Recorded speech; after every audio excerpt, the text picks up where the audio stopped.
Okay.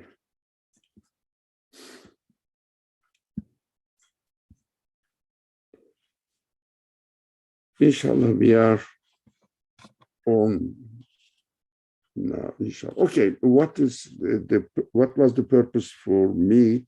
First of all, in the first paragraph, the last, almost second last line says, last sentence says, he invited his people and subjects from all the regions of his lands for feast, and behold the spectacle. Now, that's what one thing I was going to say. We are invited here. The human beings are invited here. That not happen to be just invited. So we have to appreciate our status. Yes, we are invited, but for what? Now, as it is beautifully put forward, the question, why do we need the teacher? Now, there's a big, great problem. Do we really need it? Can we not really see what is going on here and experience what is the beauty of this palace or the universe, actually? That is obvious that it is referring to the universe, the existence of this world. Why do we need the teacher? Can we not do it ourselves? The text says the purpose is to make known the secrets of the palace. Up, third line. To make known the secrets of the palace's embellishments. What is the point? Yes, the universe is beautiful, but if there was no teacher appointed by the one who invited us to his palace here, the universe, I would just be confined, limited with my experience within the universe only, and try to understand what is going on in this world within the limitations of this world only, this universe only. I would be really wondering and bewildered why the universe is so beautiful, and what am I supposed to do here? So as an answer, I can only speculate within the limitations of the universe, as it is it is really limited within the capacity of my understanding of the universe, not see the secrets, even come to the conclusion that we are invited by something else rather than the universe itself. That's why those people who don't listen to the teacher and take notes of what this teacher says, it means the prophets, the messengers of God say, what they do, they try to explain the universe within itself, how it developed itself in this form. That is what they are wondering all about. It may happen by itself. It might have happened eternally by itself. Let me see the real reason behind the one. They found something and they want to try to understand the existence, the real reason for existence of that one, and try to assume the enormous capacity which the things have, although they have no thing at the end of their investigations of the micro world. When you go subatomic world, they say something meaningless bubbles are going on. That is very interesting. Look, they never give a chance to the understanding that this universe must have a purposeful creation. Everything is perfectly arranged according to human expectations, and everything is arranged between what is created in the universe and what human beings need, and see themselves and the universe as created and given existence by someone else, as the text says, wants to introduce himself to us, wants to demonstrate that he loves us and wants us also to have a loving relationship with him, with this creator.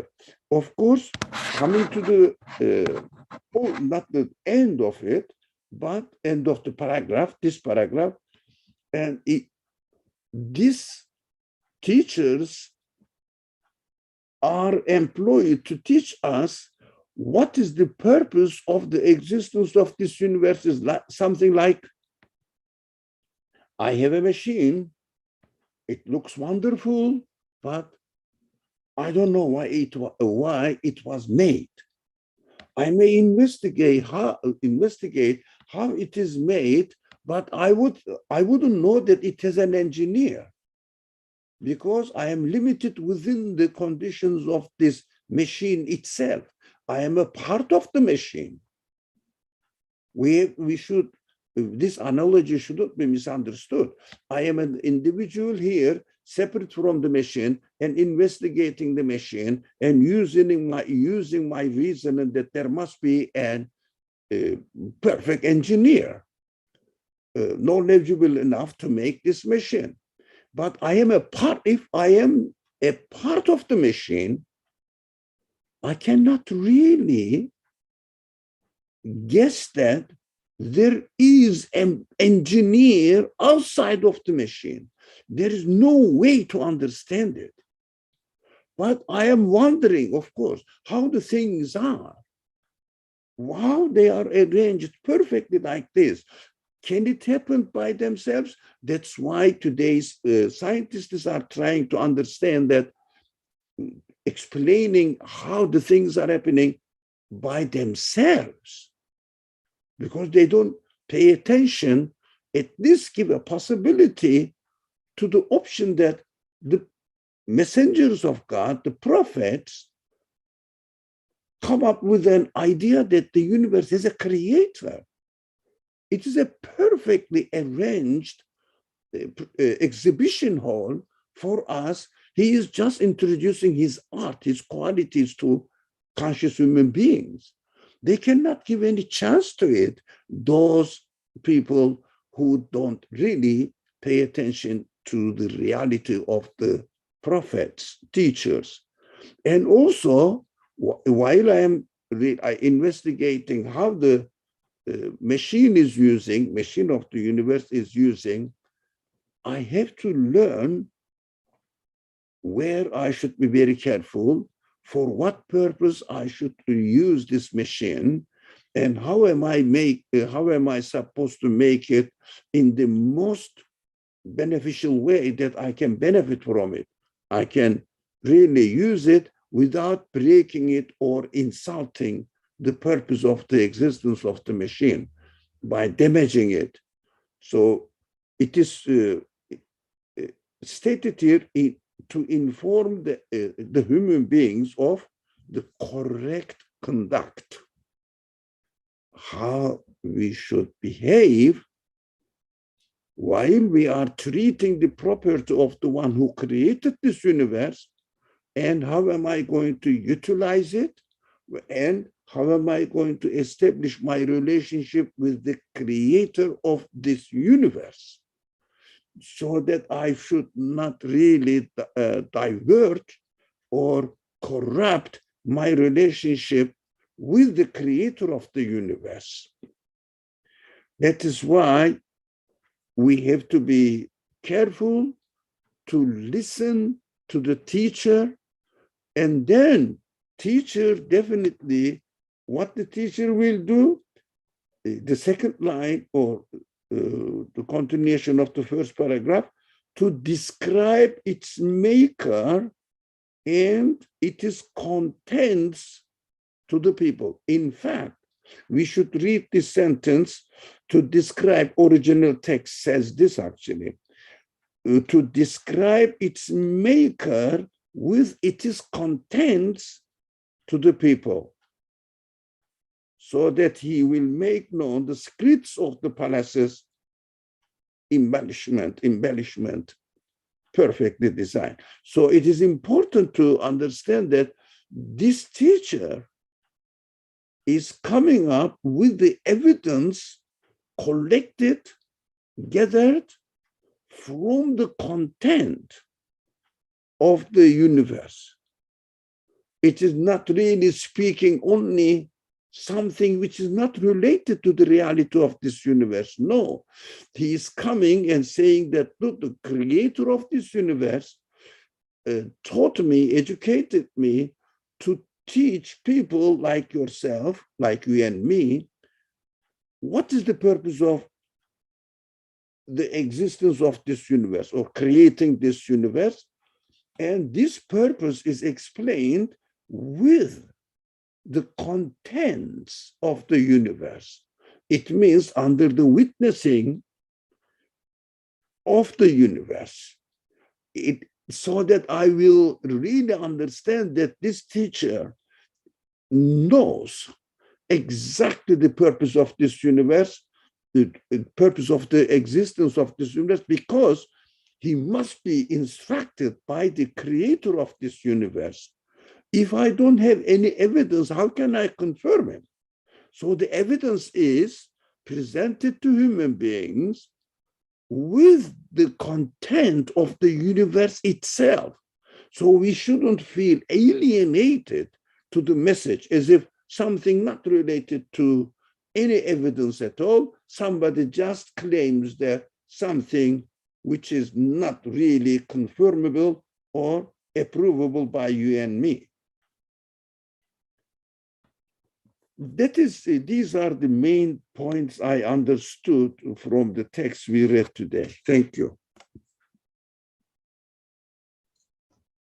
Thank you for your helpful comment.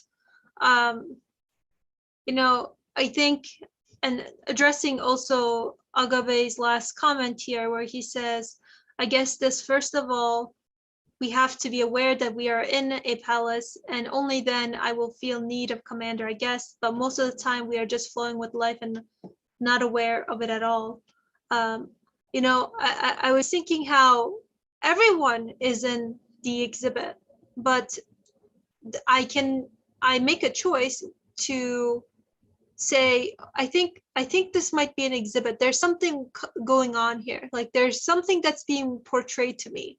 And there must be a maker, some sort of maker behind these art gallery that I'm viewing, that I'm experiencing here, versus just saying, this isn't a museum, this is just a building, and these things, haphazardly or by themselves have just appeared in this way, and they don't look to anything other than what they show me here and now.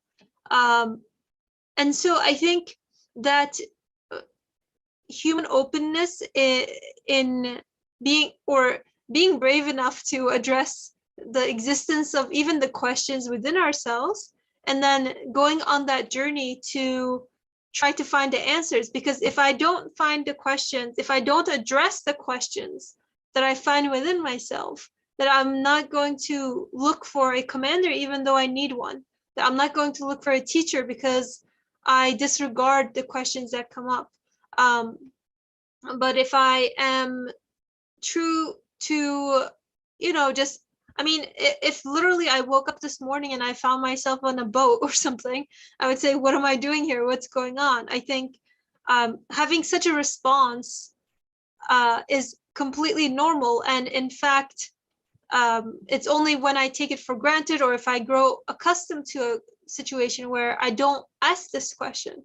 And I know even in like practical aspects of my life, I feel a need for some sort of guidance or a teacher as well, let alone these existential questions that I have that,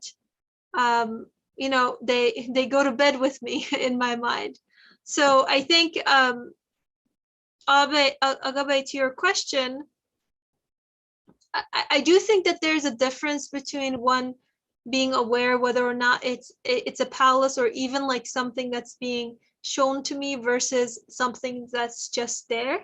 But I think that, you know, one who is genuinely questioning and wondering for themselves will find those questions within themselves, and will seek those answers, and thereby seek this teacher, as Brother Ali was saying, that it's such a teacher that what are the contents, you know, I can evaluate the teacher based on the evidence and the contents that he provides me with. And when I check the contents, I see that it looks to what is accessible to me, what I can confirm and what I can approve within the universe. And then Agabe says, our wonder has died, we don't feel in palace. And I think it's important to, just as we, you know, have a need for water every single day, I think, at least for myself, I need to refresh myself, and re-strengthen my relationship with my creator, so I don't take it for granted, that I don't fall into this kind of like autopilot, because I feel that too. And as an earlier friend said too, sometimes I don't feel excited, or, you know, I don't feel like I'm necessarily in this sort of a exhibit, but I know that that's not necessarily my reality, but rather because of some sort of, you know, a state of heedlessness that I fall into, or I take things for granted, or I say, oh yeah, that's the sun rising again. Whereas it's not just the sun rising again. There's nothing that necessitates it to rise. And I know there was a previous comment that you also had that says, just scrolling up, it says towards the end of the paragraph that we read, it says, special stamp, seal, signet are on his works. What are those stamps, etc., being referred to? I believe you're referring to this paragraph over here, and I'm going to highlight that section over here. So it says, and through these works of his perfection, he wants to display his transcendent beauty to you, so you should show your eagerness to see him and gain his regard. And, you know, like, I think here's kind of like what's addressing that question of, so why is it that I don't feel as excited? I need to also follow the order of the universe and prepare myself mentally and physically. I need to take care of myself so that my mind and my spirit are also fresh as my body is as well. And through placing a particular stamp and special seal and an inimitable signet on every one of these adorned works of art that you see, he wants to show that everything is particular to him and is the work of his own hand, and that is he is single and unique and independent and removed. You know, I'd be very interested to hear if anybody else has any thoughts on this question that Agabe posed here, and I'll just copy paste it and copy paste it into the chat too, just so if anyone else wants to share their thoughts. And if not, go ahead, Ali Marmar, thanks. This is an interesting question. Of course, the text says a particular stamp, a special seal, and an inimitable signet on every one of those works of art. Is it really so? Do we see that in a particular stamp, seal, which means stamp and seal, really demonstrates or is a sign, they are the signs that the owner of what is inside this envelope, who the owner of this envelope, what is inside in this envelope is, the owner of whatever it is put in the envelope. The universe looks like an envelope, actually. There is a letter in it. There's something, some document in it. When we look at it, everything seems to be working by themselves. But when we closely look at it, we see that no, they cannot do this. None of the parts of this universe has any kind of quality that they can really function as they want. They have no quality. They are only created as they are.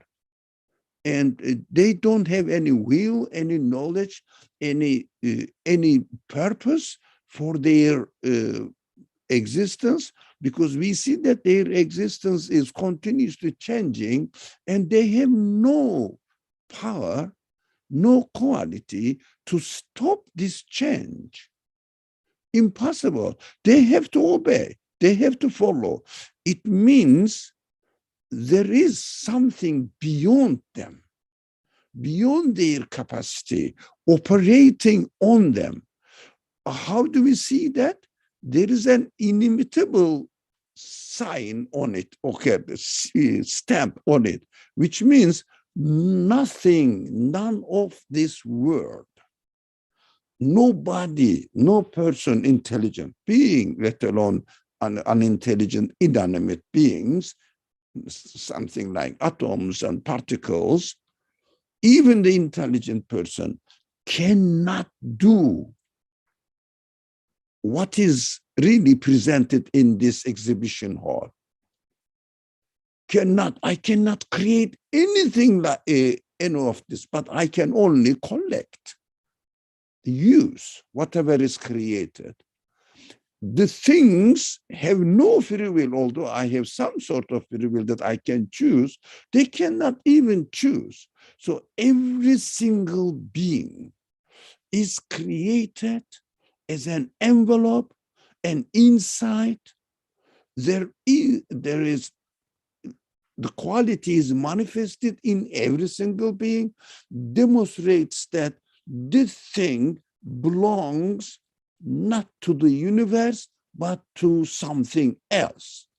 That's why the text says clearly, on every single thing, there is a stamp declaring that it has an owner. And this owner is the one, can be the one, only the one who gave existence to the universe. That is, we have to understand and try to see, and also see the relationship between what the messengers of God, as it is described here as teachers, or as if commander, supreme commander. It means the one who is employed to introduce the secrets of this universe, the purpose of existence of this universe, including the human beings, explain them. So what is hidden, if you like, what is included in the envelope of every single being in the universe belongs to and for what purpose they are created, and what am I supposed to do as a conscious human being? How can I communicate with the one who invited me to this universe and presented all these precious bounties to me, graces to me, and what am I going to do with them? Because I'm living a temporary life. I am here for a limited period, and at the end of this limited period, I have to leave. But there must be a purpose in my being invited to the universe. And the universe itself says, I am wonderful, but it doesn't tell me, why am I here? The answer comes from the ones employed, teachers, by the creator, by the owner of the universe. They are declaring it, and we have to see whether it makes sense or not what they declared, because they declare the purpose of the existence of the universe together with the content of the universe, as if showing the content of the universe, the work of art in the universe as evidence to the truthfulness, reality of their message that no one can make. Like any of these, excuse me, like any of these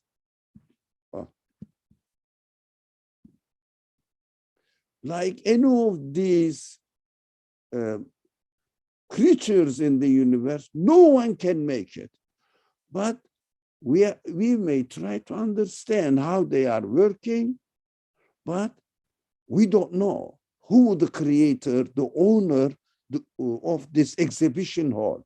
The mission of the prophets are two things: introducing the owner of the universe. Second, how am I going to arrange my conduct towards the creator of the universe, the owner of this universe? How am I going to understand that a conscious being is loving me and I have to respond back to him with my love and thankfulness? Thank you.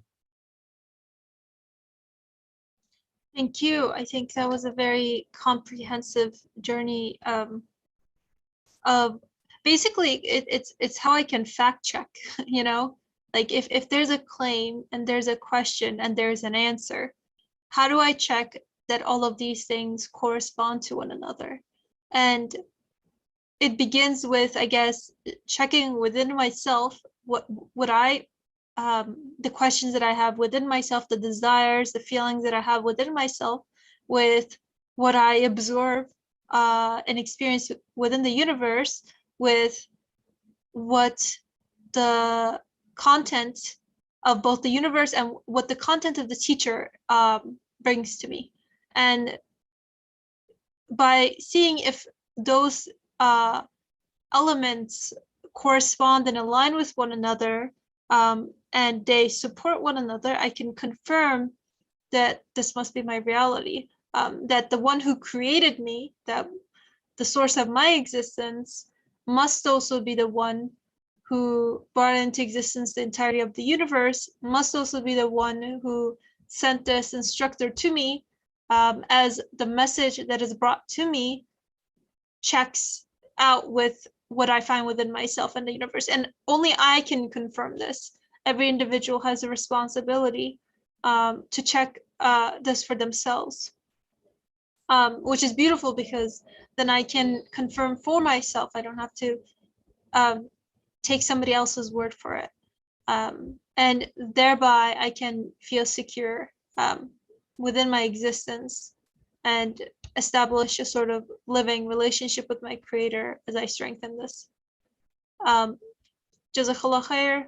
I know we are at time, so if anybody has any other final comments or questions, feel free to raise your hand, and or and not. If not, then inshallah we can end here today. So yeah, I'll just pause for a second there. Thank you everyone for your time. Jazakallah khair. سبحانك لا علم لنا إلا ما علمتنا إنك أنت العليم الحكيم وآخر دعوانا من الحمد لله